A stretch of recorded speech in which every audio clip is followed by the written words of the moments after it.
Bonjour à tous. Alors aujourd'hui, on va partir à la recherche d'un équivalent. Ici, on va prendre du n égale donc racine de n plus racine de n carré plus 1 moins racine de n plus racine de n carré moins 1. Donc évidemment, c'est un équivalent en plus l'infini. Donc comment faire? Alors, tout d'abord, forme classique. Une racine carrée moins une autre racine carrée. On a évidemment devant nous une forme indéterminée. On a du plus l'infini moins plus l'infini. Donc ici, il va falloir transformer un petit peu l'expression. Comme on a une différence de deux racines carrées, on pense tout de suite à ce qu'on appelle l'expression conjuguée. Donc on va multiplier en haut et en bas par la même chose, mais avec un plus entre les deux racines. Et voici ce que ça donne.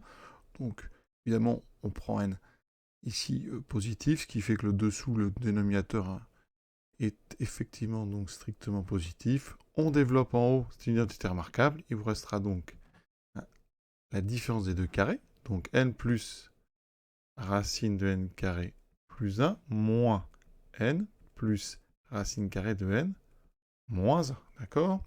Ici, on enlève les parenthèses. Les deux n vont s'annuler. Il va me rester, donc ici, racine de n carré plus 1 moins racine de n carré moins 1. Et dessous, toujours le même dénominateur. Et on va refaire une deuxième identité remarquable. Alors, je l'ai dit une première fois, mais j'ai dit n positif. Hein. Évidemment, c'est n supérieur ou égal à 1 qu'il faut prendre hein, pour que ici n carré moins 1 soit positif. Ensuite, on fait notre travail d'identité remarquable. On a donc au numérateur n carré plus 1 moins n carré moins 1. D'accord? Ce qui fait qu'en enlevant les parenthèses, il vous reste les deux n carré qui disparaissent. Il reste 1 plus 1, 2. Donc en haut, on a un dénominateur qui vaut 2. Et en bas, on a ce produit ici, avec nos deux sommes de racines carrées. Et voici donc ce que ça donne. Alors maintenant, on va travailler, parce que on a transformé une soustraction en produit en bas, hein, et en haut, on a juste un nombre. Donc maintenant, eh comme les équivalents sont compatibles avec la division et la multiplication, eh bien, on va chercher un équivalent des deux facteurs qui constituent le dénominateur. Alors, on va donc s'occuper du premier facteur, celui-ci, alors on va l'appeler par exemple Vn, et on s'occupera ensuite du deuxième, hein, qu'on appellera Wn. Ici, donc, Vn, comment on trouve un équivalent? C'est une somme, alors ici on ne va pas s'occuper d'un équivalent de chacun des termes, puisque c'est une somme, on va juste factoriser ici par le terme qui paraît dominant, hein, c'est-à-dire ici, c'est ce n qui est à l'intérieur, donc on factorise tout par racine carrée de n. Donc ici, voilà, j'obtiendrai donc ici une factorisation à l'intérieur qui me donne donc du 1, plus, ici je factorise ceci par n, donc j'ai n carré qui va sortir, donc j'aurai du donc n plus 1 sur n ici, donc carré. Je vais factoriser hein, ici à l'intérieur par n carré. Peut-être qu'il faut que je décompose un peu. Ici, on avait n plus racine de n carré plus 1. D'accord, donc là, j'ai mon n. Ici, je vais donc factoriser en sortant n carré. Donc à l'intérieur, oui, j'aurai 1 plus 1 sur n carré. Et je factorise ensuite par ce n.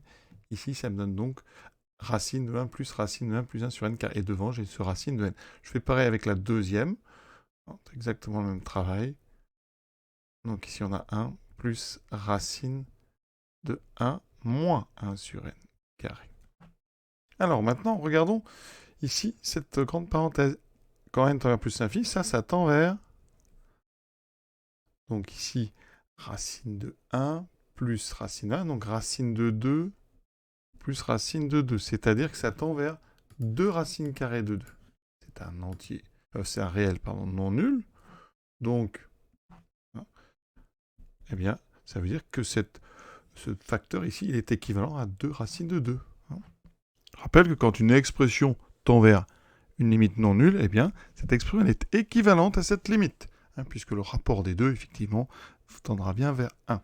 Donc ici, pour Vn, hein, avec ceci, eh bien, donc, par produit, Vn est équivalent plus l'infini à ce racine carrée de n ici, fois 2 racines de 2, donc à 2 racines de 2 fois racine carrée de n.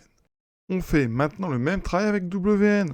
Sauf qu'ici, à l'intérieur, on a du n carré. On peut donc factoriser par n carré à l'intérieur. Donc en sortant, ça fera du n. Évidemment, n est supérieur ou égal à 1. Donc pas de problème pour factoriser par n. Ici, on va donc regarder ce facteur-là. quand n tend vers plus l'infini, ça tend évidemment vers racine de 1 plus racine de 1 qui vaut 2, hein, qui est bien une limite non nulle. Ça veut dire que ce facteur, il est équivalent, hein, à 2 quand n tend vers plus l'infini. Et donc, par produit, eh bien, Wn est équivalent en plus l'infini à 2 fois n. On revient maintenant à Un. Donc, par quotient et produit, eh bien Un va être équivalent en plus l'infini à quoi? Ici, j'ai un 2. Vn est équivalent à 2 racines de 2 fois racine carrée de n, multiplié par ici notre équivalent de Wn qui est 2n, donc fois 2n. Alors, une petite simplification par 2, et donc, eh bien, Un est équivalent en plus l'infini à 1 sur ici, donc 2 et racine de 2, donc 2 racines de 2, et ici n racine de n racine carrée de n. Autre façon de l'écrire, avec une puissance 3 demi, Un est équivalent en plus l'infini à donc 1 sur 2n à la puissance, donc 3 demi. Hein. Et on a terminé cette petite recherche d'équivalent que je trouve assez intéressante, notamment par ici hein, les deux facteurs qui tendent vers une limite finie non nulle, hein, qui sont donc équivalents à cette limite. Voilà. Je vous souhaite une bonne fin de journée à tous et à très bientôt.